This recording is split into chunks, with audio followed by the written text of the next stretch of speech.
네, 우리 같이 말씀 보도록 하겠습니다. 오늘 말씀은 잠언 4장 우리 23절 말씀이 되는데요. 네, 우리 같이 읽도록 하겠습니다. 시작. 모든 지킬 만한 것 중에 더욱 내 마음을 지키라. 생명의 근원이 이에서 남이니라. 아멘. 네, 오늘은요 저 좀 바뀌고 싶어요 라는 제목으로 같이 말씀을 나누도록 하겠습니다. 만약에 여러분들에게 이제 한 가지를 물론 이런 일은 없겠죠. 근데 여러분들을 변화시킬 수 있는 기회가 있다면, 내가 진짜 원하는 거 들어준다라고 하면 여러분 뭘 바꿔 달라고 하시겠습니까? 뭐 예를 들어서 가정 형편이 어려우면 가정 형편 좀 바꿔주세요라고 말하는 사람도 있을 것이고, 네, 우리 곽희재는 이제 자전거를 좋아해서 자전거를 바꿔주세요도 될 수가 있을 것이고, 각자가 다 원하는 게 있잖아요. 뭐 저 같은 경우는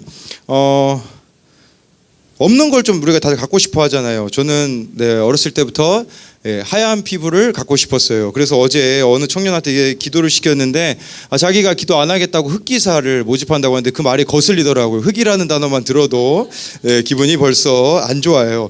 그리고 저는 성격이 좀 이렇게 외향적이었으면 좋겠어요. 그래서 그냥 막 밖에서 만나도 막 이렇게 할 말이 막 너무 많고 막 너무 즐겁고 그랬으면 좋겠는데 그러지도 못하고, 게임도 잘했으면 좋겠거든요. 원래 착한 사람이 게임 못하는 거 아시죠? 곽희재가 고개 끄덕이네.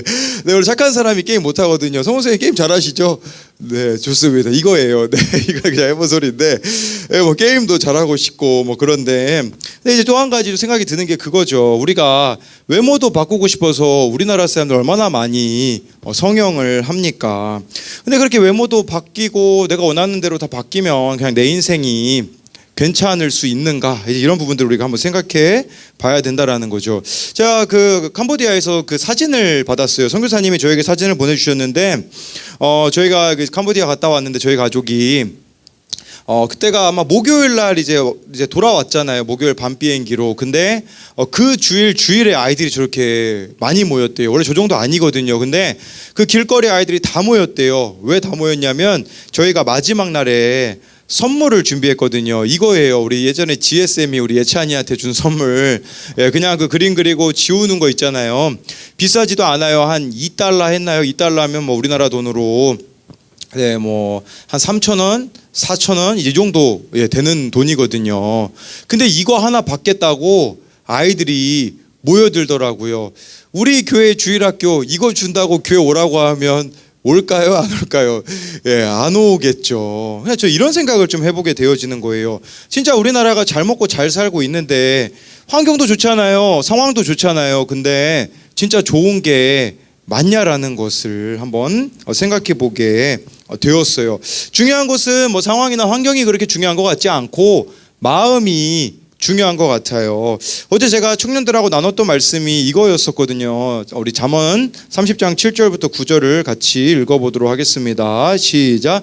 내가 두 가지를 주께 구하였사오니 내가 죽기 전에 내게 거절하지 마시옵소서. 곧 헛된 것과 거짓말을 내게서 멀리하옵시며 나를 가난하게도 마옵시고 부하게도 마옵시고 오직 필요한 양식으로 나를 먹이옵소서. 혹 내가 배불러서 하나님을 모른다 여호와가 누구냐 할까 하오며 혹 내가 가난하여 도둑질하고 내 하나님의 이름을 욕되게 할까 두려워함이니이다. 아굴이라는 사람이 쓴 잠언이거든요. 근데 이 사람이요 하나님 앞에 기도했대요. 우리 같으면 뭘 구하겠어요? 두 가지를 구할 수 있다고 생각해 보세요. 이 사람이 구한 두 가지는요, 하나는요 헛된 것, 거짓말을 하지 않게 해달라고 첫 번째로 구했고요. 두 번째, 우리 이런 기도할 수 있을까? 가난하게도 마시고 부하게도 말아달라고 해요. 이게 대단하다는 생각이 들어요. 왜냐하면 구절에 나와 있잖아요.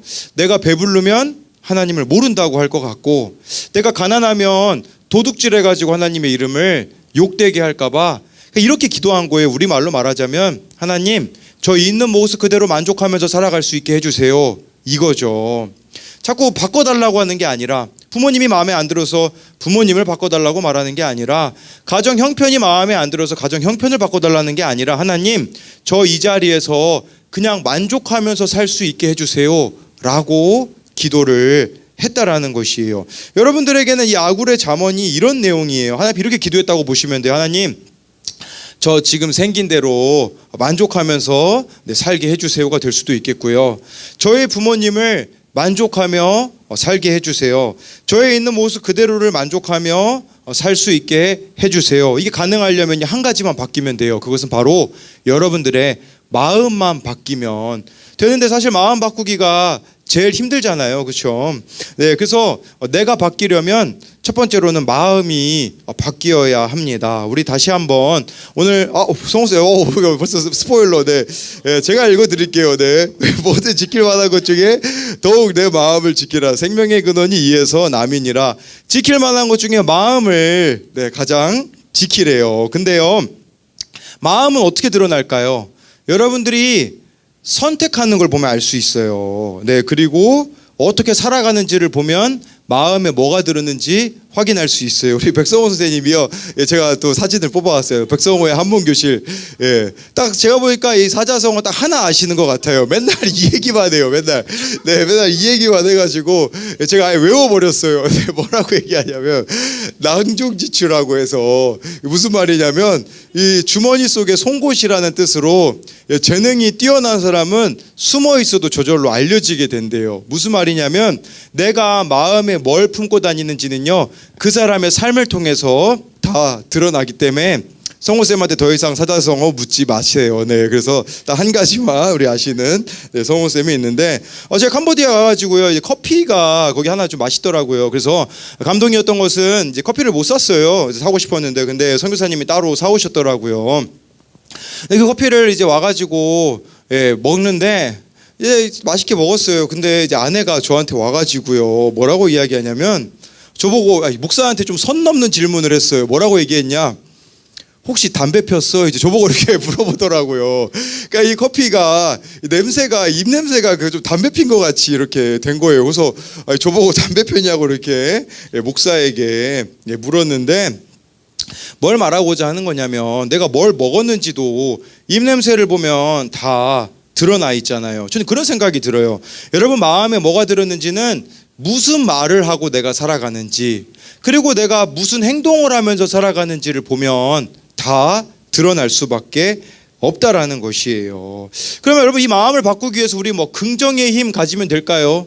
뭐 긍정의 힘, 뭐 나는 괜찮다, 나는 괜찮다, 나는 괜찮다 막 외워대면 괜찮나요? 안 괜찮잖아요. 근데요, 필요한 게 있어요. 제가 세 번이나 성경으로 가져왔는데 예레미야 17장 9절이에요. 같이 읽어볼게요. 시작. 만물보다 더 거짓되고 아주 썩은 것은 사람의 마음이니 누가 그 속을 알 수 있습니까? 여러분 제일 썩은 것은요, 여러분 마음이래요. 모든 것보다 아주 썩은 게 사람의 마음이다라고 하는 거죠. 그렇다면 여러분 마음을 바꾸기 위해서 우리가 인정해야 되는 게 있어요. 그건 뭐냐면 내 마음이 썩었다라는 것을 인정해야 돼요. 내 마음이 썩었다라는 걸 인정한다라는 것은 무슨 말이냐면요, 내가 죄인이라는 것을 인정하는 거예요.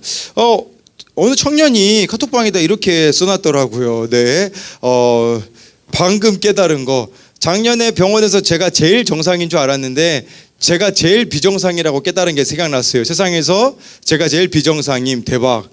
사실 모두가 알고 있었어요. 너만 몰랐어 TV. 제가 이렇게 적어봤는데 사실 뭐 다 알고 있었어요. 근데 말하지 않고 있었을 뿐인데 이제 깨달았다. 이제 이렇게 얘기를 하던데 이건 뭐 장난이었고요. 내가 죄인임을 깨닫는 마음, 내 마음이 썩었다라는 걸 인정하면요, 어떤 일이 벌어질까요? 이렇게 될 거예요. 내 모습이 어떠한지를 알기 때문에 함부로 말할 수가 없을 거예요. 내 모습이 어떠한지 알기 때문에 함부로 누군가를 미워할 수도 없을 거예요.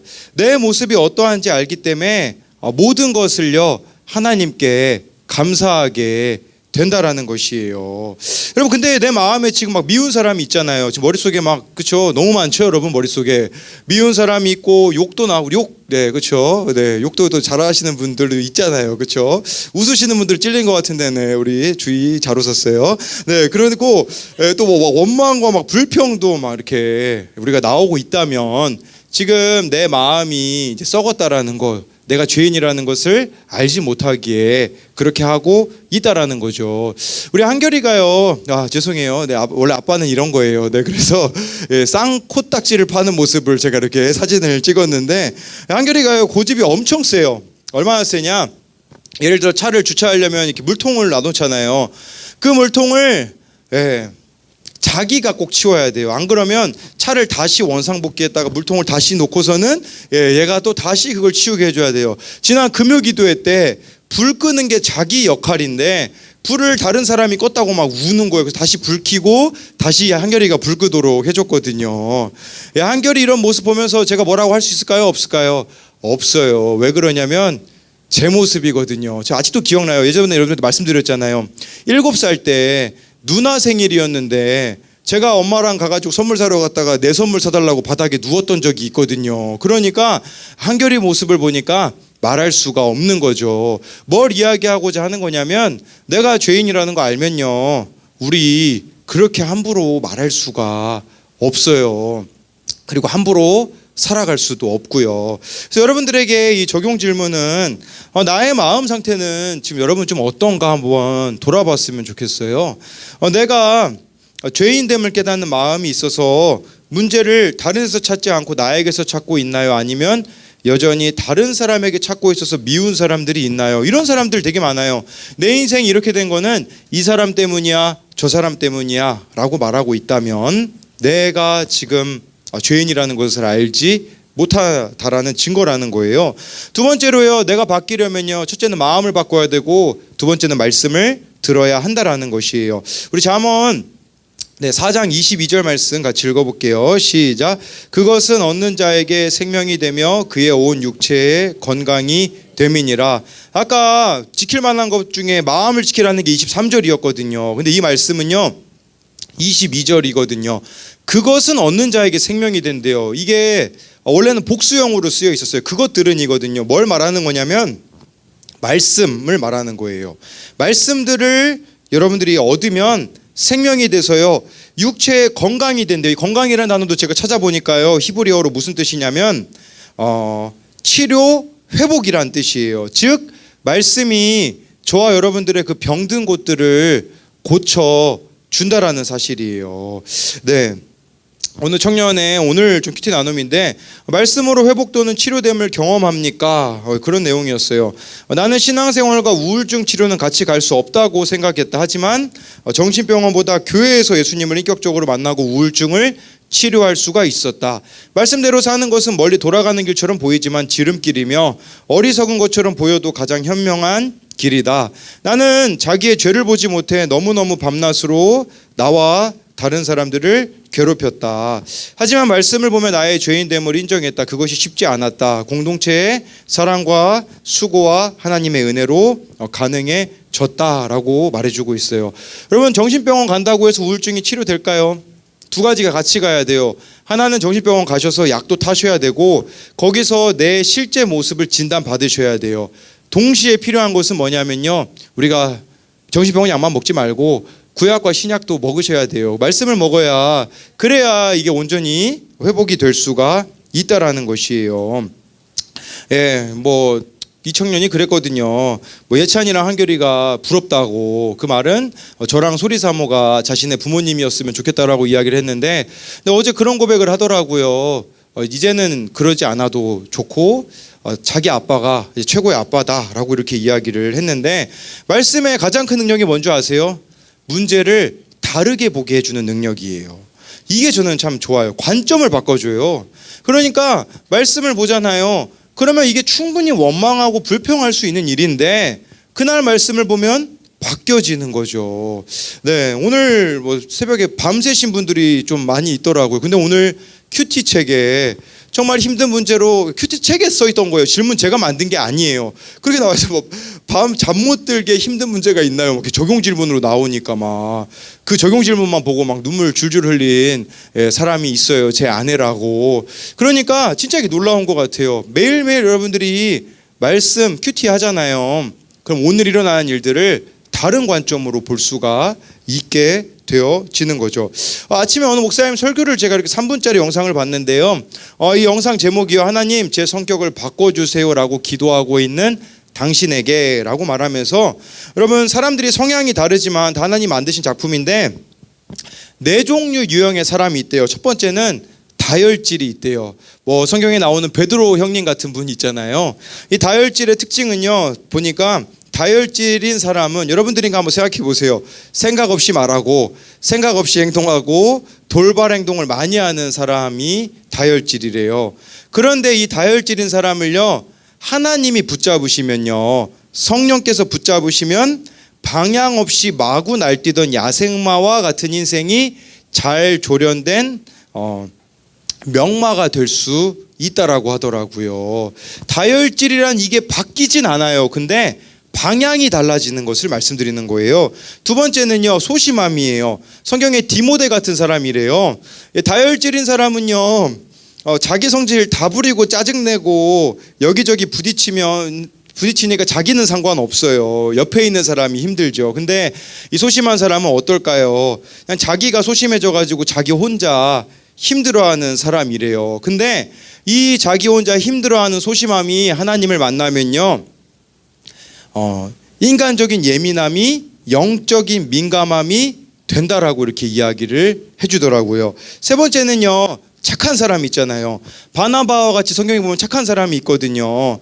이런 사람들의 문제는 뭐냐면 너무 착하고 다른 사람들을 잘 돕고, 근데요, 너무 잘해주다 보니까요, 마음의 상처를 받는데요. 왜냐하면 너무 잘해주니까 주변에서 사람들이 이런 사람들을 쉽게 대하거든요. 근데 이 사람을 하나님이 붙잡으면요, 그의 착한 마음 가운데 영적 권위와 하늘의 지혜가 부어진다고 하더라고요. 네 번째는요, 우리 완벽주의자들 있잖아요. 성경에서 누가 완벽주의자였냐면요, 누가복음하고 사도행전을 기록한 누가라는 사람이 완벽주의였거든요. 이 사람 의사였었거든요. 이런 사람들 보면 막 기계적인 것 같고 차갑게 느껴지잖아요. 제가 막 어떤 영상을 봤거든요. 보지 말아야 될 영상이었었어요. 그 영상은요, 자기 어떤 이제 고3짜리가 대학을 2개를 붙었어요. 우리나라 서울대 붙었고요, 이제 그 일본에 그 제일 아무튼 좋은 대학교를 붙었어요. 2개를 다 붙었는데요, 이 친구는요, 소설책이 재미가 없어서 안 읽는데요. 그러면서 뭐 읽나 제가 딱 봤거든요. 봤더니 일본어 책을 이렇게 보면서 과학책을 일본어로 책으로 보고 막 그러더라고요. 예, 공감 안 되시는 분들이 뭐 제가 봤을 땐 대부분인 것 같은데, 근데 그런 철저함이 있는 사람이 하나님을 만나잖아요. 네, 이런 사람은 하나님, 이 누가복음 같은 거 읽어보세요. 사도행전 읽어보세요. 시간이랑 이런 부분들 정확하게 기록이 되어져 있거든요. 이런 사람이 하나님께 붙들리면요, 영혼을 살릴 때 철저하게 될 수 있다라는 거예요. 그래서 목사님 마지막에 그런 얘기를 하시더라고요. 내가 누구인 게 중요한 게 아니라 내가 누구의 손에 붙들려 있느냐가 중요하대요. 여러분, 내가 어떤 사람인지는 중요하지 않아요. 내가 바라보는 나, 다른 사람이 바라보는 평가하는 나가 중요한 게 아니라 내가 하나님 손에 붙들려 있기만 한다면 그것은 하나님이 우리들을 새롭게 하실 수 있는 기회가 될 수가 있다라는 것이에요. 그렇게 나를 바꿔주세요라고 기도하지 마시고요, 하나님, 저 하나님 손에 붙들리게 해주세요라고 말하면 내가 바뀌어지게 되어 있다라는 것이에요. 이것에 대한 적용은요, 나에게 있어서 치명적인 약점이라고 생각되는 것은 무엇이 있습니까? 그것이 하나님의 손에 붙들릴 때 어떻게 쓸 수 있을까요? 이 부분도 우리가 한번 생각해 봤으면 좋겠어요. 제일 중요한 게 제가 마음을 지키는 것이라고 이야기를 드렸잖아요. 제가 그 좀 깨달은 게 있거든요. 지난 한 주 동안 좀 너무 많이 이렇게 마음이 이렇게 힘들었었어요. 뭐 이건 개인적인 것들이라 뭐 여러분들에겐 이야기할 수는 없고, 근데 사실 뭐 제가 안 힘든 날이 거의 없어요. 왜냐하면 우리 교회 성도님들을 제가 어른부터 어린 아이들까지 다 돌보다 보니까 뭐 다 좋은 일만 있나요? 막 때로는 어느 성도님이 힘들어하실 때가 있고, 어느 성도님이 막 사경을 헤매셔가지고 그때 예배 드리기 전에 가가지고 기도해 드리기도 하고, 그때마다 다 변수가 있는 것 같아요. 뭐 어느 집사님들은 뭐 싸우셨다라는 이야기가 들려질 때도 있고, 그냥 매일매일이 사실 너무 이렇게 마음이 아파요. 근데요, 제가 깨닫고 있는 건 뭐냐, 그걸 고난이라고 말하잖아요, 힘든 거를. 사실 뭐 제 인생 때문에 힘든 건 별로 없는 것 같아요. 뭐 저는요 그냥 가만히 저 혼자만 있어도 행복한 사람이거든요. 저는 그냥 혼자 말씀 묵상하고 뭐 스트레스도요. 여러분 뭐 스트레스 풀려고 뭐 여행 안 가도 돼요. 그냥 저 자전거만 그냥 뭐 시장 찍고 오면 돼요. 저는 자급자족이 가능한 사람이거든요. 그냥 힘들어도 내 문제 가지고는 사실 그렇게 힘든 게 별로 없거든요. 근데 목사로 있다 보니까 다른 사람 문제들 때문에 저 가정에 또 저런 문제가 있네, 저런 일이 있네, 우리 청소년 이런 일이 있네, 우리 청년 저런 일이 있는데 그러면 힘들잖아요. 우리 인생이 힘들어지면요 제가 깨닫는 건 뭐냐면요 힘들어지면 보이지 않던 게 보이게 되어지더라고요. 들리지 않았던 게 들려요. 여러분 우리가 고난이 우리 인생에 찾아오잖아요. 내가 못 봤던 것들을 하나님이 보게 해주세요. 또 고난이 나를 찾아오잖아요. 못 들었던 하나님의 음성을 들을 수가 있어요. 제가 너무 이번 지난 주가 마음이 힘드니까 뭐가 떠올려졌냐면 우리 교회에 안 나오고 있는 애가 떠올려졌어요. 자꾸 그 아이를 다른 사람에게 맡기려고 했어요. 우리 희경 쌤이 맡았으면 좋겠다. 은혜 쌤이 맡았으면 좋겠다. 오정윤이 맡았으면 좋겠다. 근데 그렇게 마음이 힘들고 낮아져 있으니까요. 이렇게 바뀌더라고요. 내가 맡아야겠다 해가지고 어제 큐티 적용으로 연락하겠다고 하고 연락했거든요. 선물 아이스크림 하나 보냈거든요. 근데 그 애가 오늘 아침에 저한테 이렇게 카톡을 장문으로 보냈어요. 답장으로 감동 티켓 자유이용권을 저에게 주겠대요. 그래서 제가 자유이용권 사용했어요. 다음 주 교회 오겠대요. 그래서 근데 이 아이가 저한테 그렇게 원래 이렇게 장문으로 보낸 애가 아니거든요. 이렇게 이야기했어요. 목사님 근데 가끔씩 이렇게 선물 챙겨주셔서 너무 감사합니다. 생일 이럴 때만 받으면 되는데 가끔씩 이렇게 선물 챙겨주면서 교회 나오라고 하는 목사님이 정말 멋져요. 저를 이렇게까지 챙겨주시는 마음 너무 훌륭하고 감동스러워요. 이런 목사님 보기 힘들 텐데 저는 이렇게 마음씨 착하고 성격 좋은 제가 읽기 좀 재수가 없네요. 근데 이런 목사님을 본 자체가 축복인 것 같아요. 목사님도 예배드리고 그래서 바쁘고 힘들 텐데 이렇게 저를 위해서 가끔씩 연락 줘서 뭐 하냐고 물어보고 이렇게 해주시니까 마음도 뭔가 편안해서 좋은 것 같아요. 목사님 항상 이렇게 착하고 상냥하게 저를 대해주셔서 정말 진심으로 감사해요. 오늘 가고 싶은데 어디 가야 돼서 못 가서 아쉽지만 오늘뿐만 아니라 다음 주, 다다음 주, 다음 주 3주만 나올 것 같아요. 이렇게 시간이 충분히 많으니까 다음 주부터라도 열심히 교회 빠지지 않고 갈게요. 그러니 기다려 주세요. 한 번 더 감사해요. 저 이게 들을 수 없는 말이거든요. 사실 누군지는 말할 수가 없겠지만 이런 장문을 보낼 수도 없다는 생각이 드는 그런 아이인데 이런 얘기를 들으면 그냥 저는 어떻게 될까요? 살아나게 되죠. 제가 사실 지난 한 주 동안 제일 고민했던 거는 뭐냐면 그냥 이런 고민을 했어요. 저희 질문 써놨잖아요.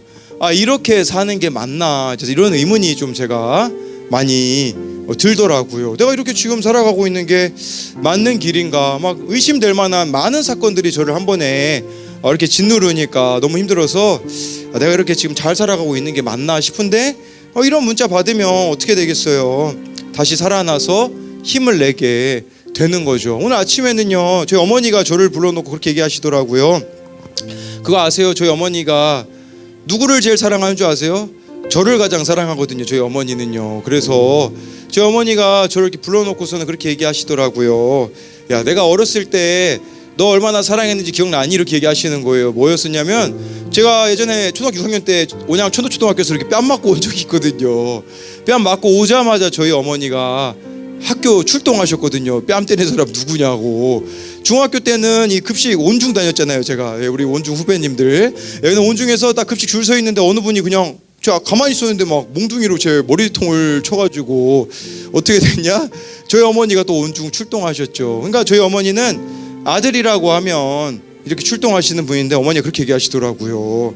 사실 지난 한 주간 네가 그렇게 힘들어하는 모습 보니까 엄마 마음이 너무 아프다 그러면서 그렇게 얘기하시더라고요. 하나님 마음도 그러실 것 같다고 얘기를 하더라고요. 하나님도 우리를 위해서 예수님을 이 땅에 보내주셨을 때 그 마음이 어떤 마음인지 조금 이해가 되어진다라고 이야기를 하더라고요.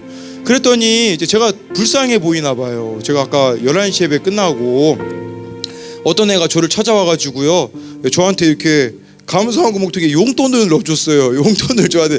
얼마인지는 확인 안 해봤거든요. 네, 뭐 많이 들어있겠죠. 네, 그게 중요한 게 아니라 예, 저한테 이 아이가 용돈 주면서 그렇게 얘기하더라고요. 뭐라고 얘기했냐면, 목사님, 지금까지 저 때문에 너무 힘드셨죠. 예, 근데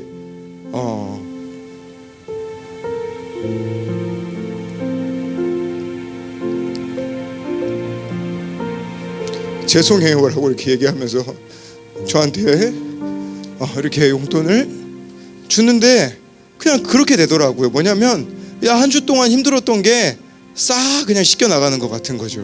그러니까 오늘 말씀이 깨달아진 거예요. 마음을 지켜라. 생명이 난다라는 것은요, 저는 아무리 힘들어도요 세상으로 안 가거든요. 그냥 가만히 있어요. 그러면 하나님께서 이런 식으로 위로해 주시기 때문에 살아갈 수가 있는 것 같아요. 여러분 인생도 정말 힘들 때가 있어요. 그때 막 하나님 떠나고 싶거든요. 원망 불평하고 싶고 누구 탓하고 싶고 그럴 때가 있어요. 근데 그냥 그 자리에 한번 하나님 신뢰함으로 가만히 계셔 보세요. 오늘 저에게 일어났던 이런 하나님의 은혜와 돌보심으로 살아갈 수 있더라고요. 솔직히 제 감정이면 제가 어떻게 목사로 살 수 있겠어요. 제 별명이 옛날에 유리심장이었잖아요. 얼마나 마음이 약하면 유리심장이었겠어요. 근데 이런 유리심장인 제가 이 길을 상처 없이 갈 수 있는 비결은 이거예요. 하나님의 위로하심. 그러니까 그렇게 생각하시면 돼요. 힘든 일이 닥치잖아요. 그럼 이렇게 생각하셔야 돼요. 하나님이 나에게 들려주시고자 하는 음성이 있구나.